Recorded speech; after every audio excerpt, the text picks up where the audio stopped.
अस्सलाम वालेकुम प्यारा बारो नूर अहमद समूह तो नूर समूह यूट्यूब चैनल प्यारा बारो अज क्लास 5 जो 2.6 फन जो यूनिट शुरू कयो पिया ट्विन्स जाना जानियूं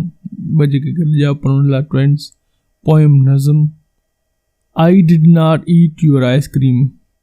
मूं तुंहिंजो आइसक्रीम नाहे खाधो आई आऊं डिड कयो नॉट न ईट खाइण योर तुंहिंजो तव्हांजो आइसक्रीम बर्फ़ मलाई चई सघूंसि था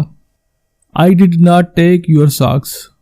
मूं तुंहिंजा जोराब नाहनि खया या वरिता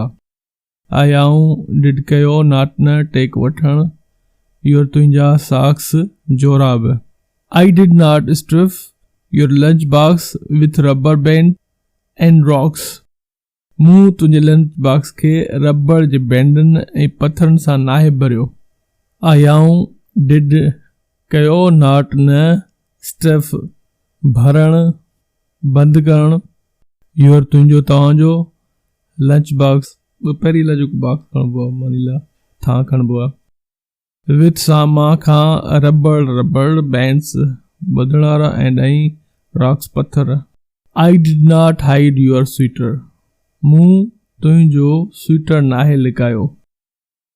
आई आऊं या मूं डिड कयो नॉट न हाइड लिकाइण योर तुंहिंजो तव्हांजो स्वेटर सर्दी में पाइण लाइ हिकु क़िस्म जो लिबास I did not dent your bike मूं तुंहिंजी मोटरसाइकिल खे गुब नाहिनि कया आई आऊं डिड कयो नॉट न डेंट गुब धक योर तुंहिंजो तव्हांजो बाइक साइकिल लाइ बि इस्तेमालु थींदो आहे ऐं मोटरसाइकिल लाइ बि इस्तेमालु थींदो आहे it must have been my sister उहा ज़रूरु मुंहिंजी भेण हूंदी वी लुक अ लॉट अलाइक असीं तमामु घणियूं हिकु जहिड़ियूं लॻूं थियूं ही पोएम आहे जेक प्रिस्टिकी जो प्यारा ॿारो हीअ पोएम हुई क्लास 5 जो 2.6 2.6 फन ऐं सिलसिलो थोरो कटिजी वेंदो आहे पर हाणे उमेद आहे त इहो सिलसिलो ईअं ई जारी रहंदो सारी रहंदो छो जो इक्विपमेंट जो मसइलो हो कुझु पंहिंजी मसरूफ़ियतुनि जे करे बसि हाणे अलाह चाहियो त इंशाल्लाह तव्हांखे मुतवातिर सभिनी क्लासिस जा